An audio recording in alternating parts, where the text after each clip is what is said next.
Hello everyone. आज हम अपना शुरू कर रहे हैं जनरल ट्रेनिंग बुक 17 का टेस्ट टू का है सेक्शन थर्ड। इसमें हमेशा टफ मिलेगा जैसा कि हमारा एकेडमिक में हमें मिलता है। पैसेज का नाम क्या है? The story of Fosbury flop. तो इसमें हम देखते हैं A to G तक के पैराग्राफ हैं। क्वेश्चन देख लेते हैं किस किस तरह के हैं। सबसे पहले देख लीजिए, कुछ हेडिंग्स टाइप्स हैं। You may use any letter more than once, यानी कि एक क्वेश्चन का एक से मतलब ABCDEFG जितने भी पैसेज हैं उनमें से इनमें 2 पैसेज भी आ सकते हैं। ठीक है, तो हमने ऐसा करना है, मान लो इसका C हो गया, इसका भी C हो गया, ऐसा कुछ। फिर है हमारे पास कुछ हमारे MCQs 4 और लास्ट में कुछ इंटरेस्टिंग से fill in the blanks, no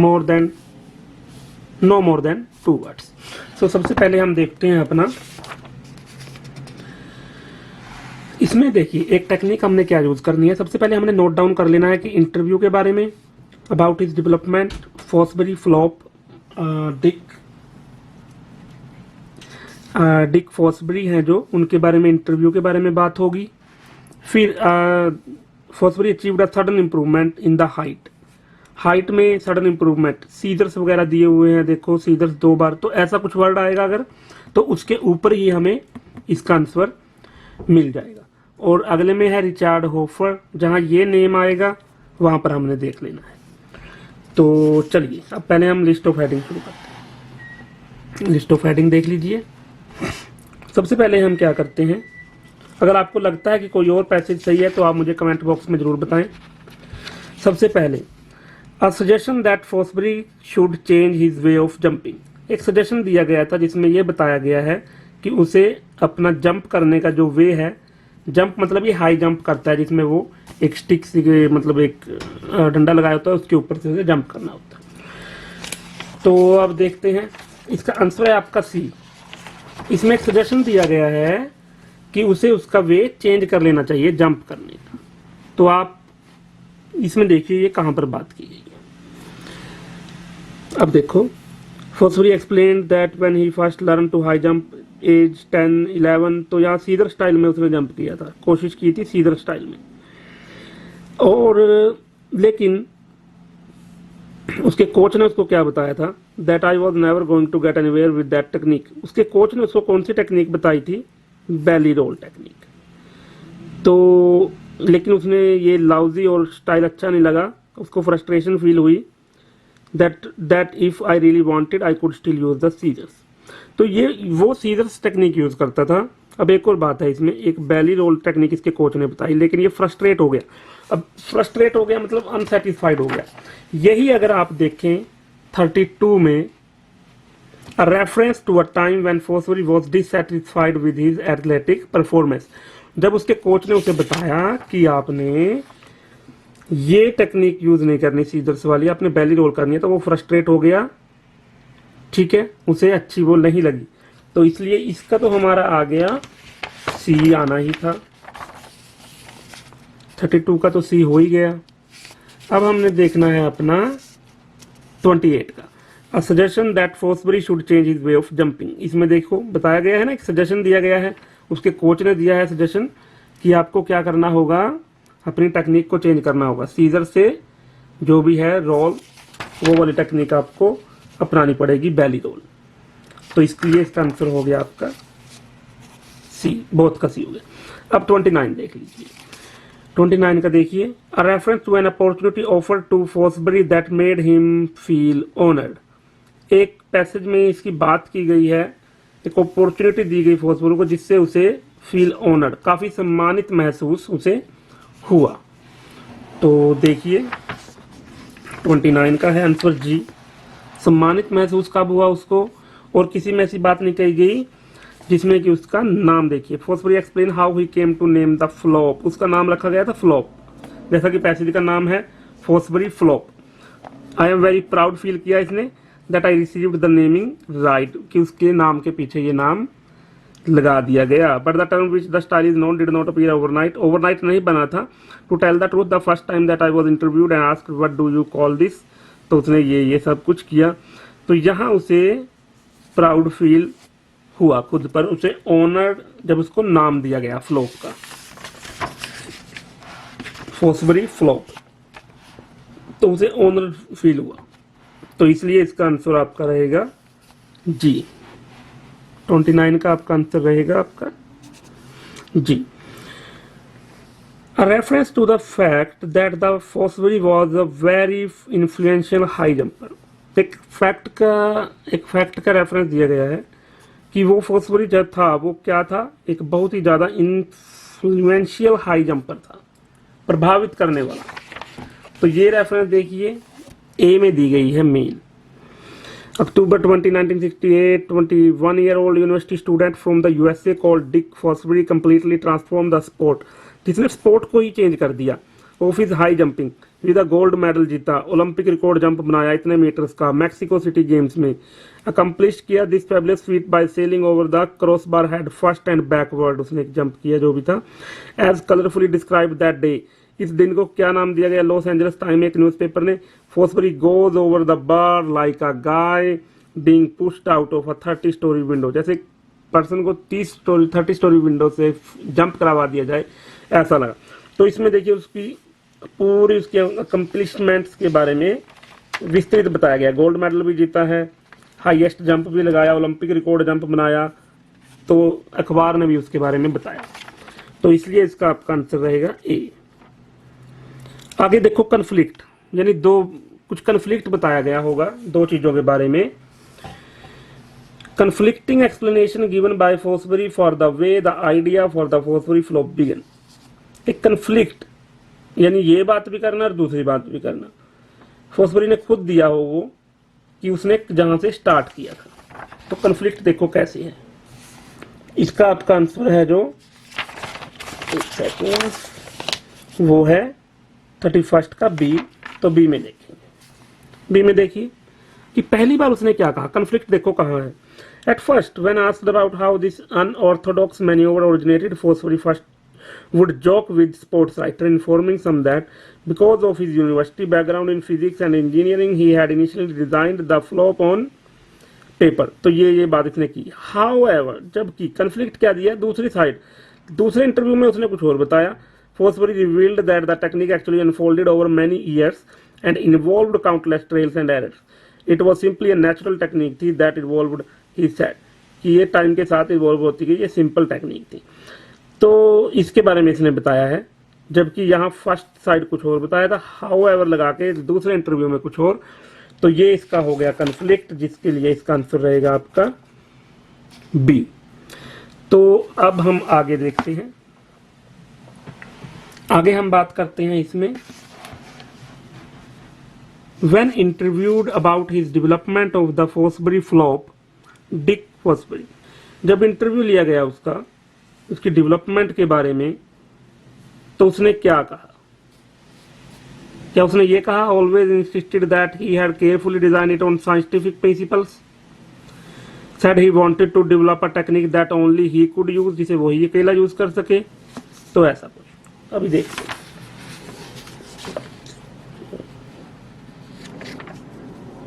One second.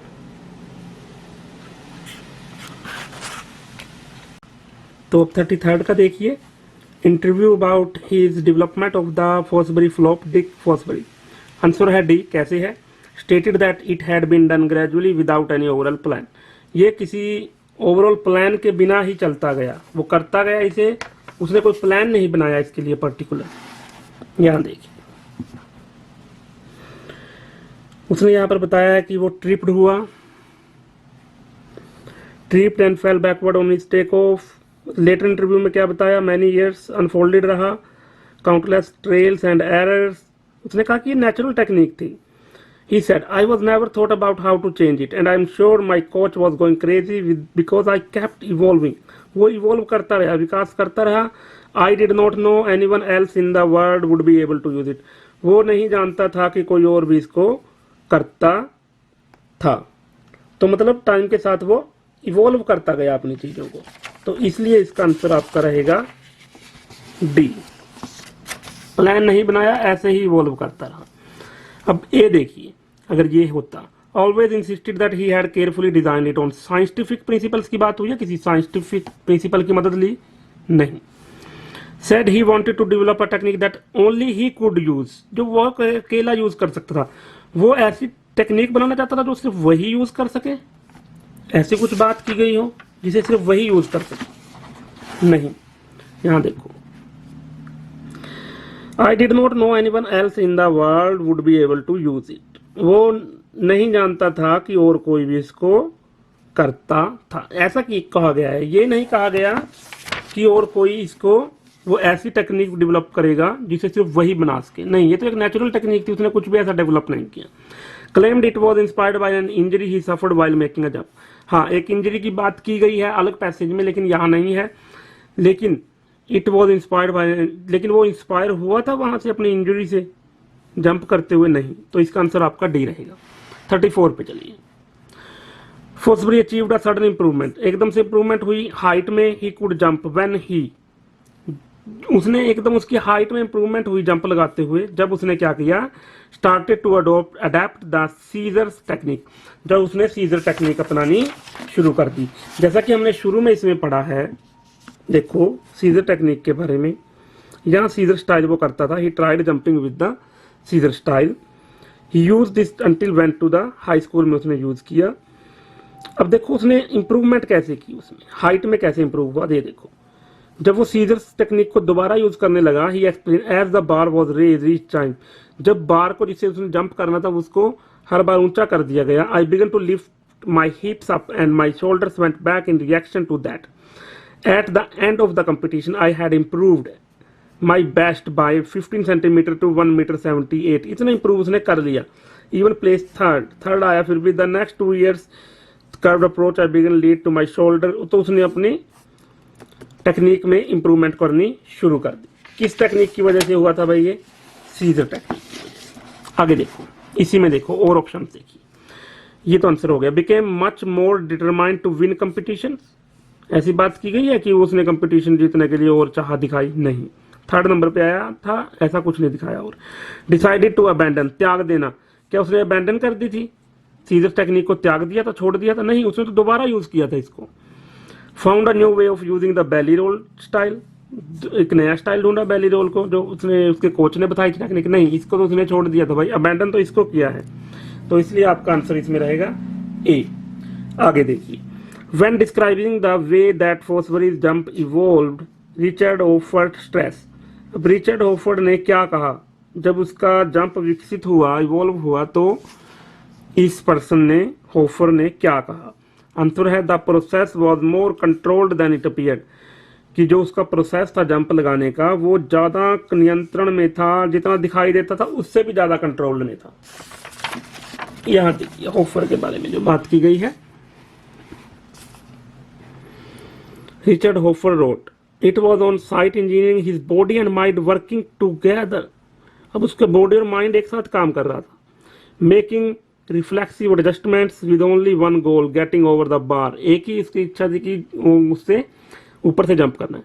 होफर explained that although Fosbury arms and legs seem to be all over the place, ये दिखाई दे रहा था कि वो उसके आर्म्स और लेग्स हैं वो हर जगह हैं, those movements that serve to get him centimeter higher were retained while others were gradually eliminated as the technique evolved, जैसे जैसे टेक्निक इवॉल्व होती गई तो दूसरे बाहर होते चले गए, लेकिन जैसा कि दिखाई दे रहा था उसकी लेग्स और आर्म्स को, वो उसे सेंटीमीटर हायर ले जा रही थी, रिटेन कर रहा था वो उस चीज को, जबकि ऐसा दिखाई नहीं दे रहा था, लेकिन वो उसको रिटेन कर रहा था, तो इसलिए इसका आंसर रहेगा ये वाला। और किसी Fosbury was not really aware of his own technique, वो अवेयर नहीं था अपनी टेक्निक को लेकर, ऐसा नहीं कहा गया। Process included specialist input from engineers, कोई इंजीनियर्स की बात नहीं।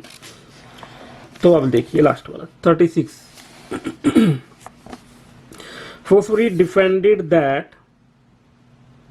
defended his idea that his style of jumping was natural था by pointing out that, उसने क्या पॉइंटिंग आउट किया कि उसका स्टाइल है जो वो नेचुरल था, अब देखो यंगर एथलीट्स की, यंगर जंपर की बात, other athletes, special training, it was independently discovered by other athletes. दूसरी एथलीट्स ने भी जो जो नेचुरल स्टाइल था ना जंपिंग का, उसको अपने आप बिना किसी की मदद से डिस्कवर कर लिया था। ये बात देखो यहां पर, ये है हमारा ई में, यहां देखिए वो पहला तो था इसे फाइंड करने के लिए, लेकिन I can say that because the Canadian jumper Debbie Brill was a first years younger, few years younger, sorry उससे छोटा था वो, then I was I also developed the same technique only a few years after me and without ever having seen me. मेरे को देखे बिना ही उसने ये टेक्निक को डेवलप कर लिया। अब यही एक दूसरे पर्सन की बात की गई है। ये है देखिए ब्रूस, ये फोटोग्राफ किया गया मई 24, 1963 में, flopping backward over the crossbar. This was the same month, ये सेम मंथ था that Fosbury recalls having flopped for the first time in the competition when he was at high school. जब वो high school में उसे flop का नाम दिया गया था, फ्लॉप्ड बोला गया था। तो दोनों पर्सन्स ने इंडिपेंडेंटली, जब तब तो ये स्कूल टाइम में था, उसने ये टेक्निक, इस पर्सन ने, ब्रूस ने टेक्निक याद भी कर ली थी। तो भाई इसका आपका आंसर रहेगा डी। अब देखिए और क्या दिए हुए, it was achieved by younger jumpers, younger jumpers ने अचीव किया है, उससे छोटों ने अचीव किया है, ऐसी कहाँ बात, वो तो एक पर्सन की वो उससे छोटा था, ये बात की गई है। अब और जंपर्स जो उससे छोटे थे ऐसा नहीं है। It was copied successfully, copy किया औरों ने नहीं, औरों ने तो अपने नेचुरल तरीके से ही याद किया है, उसको देखे बिना। It was achievable without any special training, special training की बात कि इसको अचीव किया विदाउट स्पेशल ट्रेनिंग, ऐसा कुछ भी नहीं है, तो आंसर आपका डी रहेगा। अब हम लास्ट की तरफ बढ़ते हैं। लास्ट में हमारे पास है कुछ इंटरेस्टिंग से फिल इन द ब्लैंक्स, जो हमेशा से मेरे फेवरेट रहे हैं। नो मोर देन 2 वर्ड्स है भाई, how the Fosbury flop got its name, उसका नेम उसे कहाँ से मिला, यही आपने देखना है इसमें। अब कुछ स्टूडेंट्स पहले पैराग्राफ या दूसरे पैराग्राफ में उलझ जाएंगे जहाँ फर्स्ट इंटरव्यू की बात हुई थी, लेकिन वहाँ कुछ next interview newspaper photo etcetera की बात नहीं हुई, और flopping movement brought to the land, ठीक है, ऐसा कुछ भी वहां पर बात नहीं हुई होगी। न्यूज़पेपर फोटो देख लीजिए, ये जहां पर मिल गया आपको वहां आपका आंसर शुरू हो जाएगा। तो इसके लिए हमें जाना पड़ेगा सबसे लास्ट पैराग्राफ, जिसमें हमने पढ़ा था कि उसको फ्लॉप नाम दिया गया था, जिससे वो प्रसिद्ध हो गया था। ठीक है, तो अब हम देखते हैं। अब एक और बात यहाँ पर गौर करने वाली है, यहाँ देखिए क्वेश्चन को ध्यान से देखिए। When first interviewed Fosbury called his name his jumping style as, क्या नाम दिया गया उसने अपने फर्स्ट इंटरव्यू में, उसने अपने जंपिंग स्टाइल को क्या नाम दिया, कॉल्ड। जब कॉल्ड, स्टेटेड ऐसा कुछ आए तो मोस्टली आंसर इन्वर्टेड कॉमास में होता है। तो अब देखते हैं इसने क्या नाम दिया। यहां देखिए, first time interview, when I was interviewed first time and asked what do you call this, इसे आप क्या कहेंगे। I use my engineering analytical side, उसने अपनी इंजीनियरिंग एनालिटिकल साइड को यूज किया। आई रेफर्ड, वहां कॉल्ड है, यहां रेफर्ड है, क्या नाम दिया, it to it as a back layout, inverted commas में है, और वहां कॉल्ड है, क्या कहा गया, यहां रेफर्ड है। तो आंसर आपका रहेगा बैक ले आउट, 2 वर्ड में है, ले आउट इकट्ठा है स्लैश देकर, तो ये आपका आंसर रहेगा बैक, ये 1 वर्ड हो गया ले आउट। अब हम आगे बढ़ते हैं। But he realize that this had not made an impression on the dash, लेकिन उसको रियलाइज हुआ कि इसने किस पर इम्प्रेशन नहीं बनाया था। अब हम ये देखना है किस पर इम्प्रेशन नहीं बना पाया था।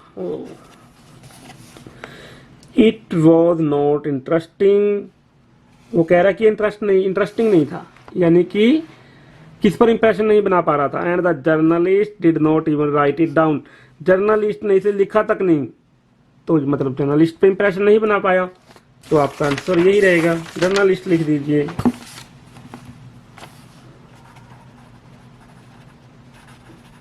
जर्नलिस्ट। आगे देखते हैं, न्यूज़पेपर फोटो वाली बात आएगी। This was the name that everyone noted, he said the name was appropriate because his town, town देखिए कहाँ है, किसके पास था town, is near a dash, town उसका किस चीज के नियर है ये देखना है, टाउन पे जाइए सीधा, तो ये रहा टाउन, यहां टाउन की बात की गई, यहां न्यूज़पेपर फोटो की बात भी आ गई, सॉरी यहां न्यूज़पेपर फोटो की बात भी आ गई है और आपके टाउन की बात भी है। अब देखते हैं एक ये रहा टाउन, हमें देखना है नियर किस चीज के पास था। The context was that our town was on a river, river के पास था, तो इसका आपका आंसर रहेगा रिवर। टाउन किसके पास था, नियर, वहां एट दिया हुआ है ऊपर, तो आपका आंसर रहेगा रिवर। आगे देखिए, and a dash does a similar type of flopping movement when brought to the land, जब वो क्या चीज थी जिसने सिमिलर मूवमेंट की, ऐसे ही फ्लोप करने की, घूमने की, जंप करने की सिमिलर मूवमेंट की जब उसे धरती पर लाया गया, वो क्या चीज थी, तो हम देखते हैं,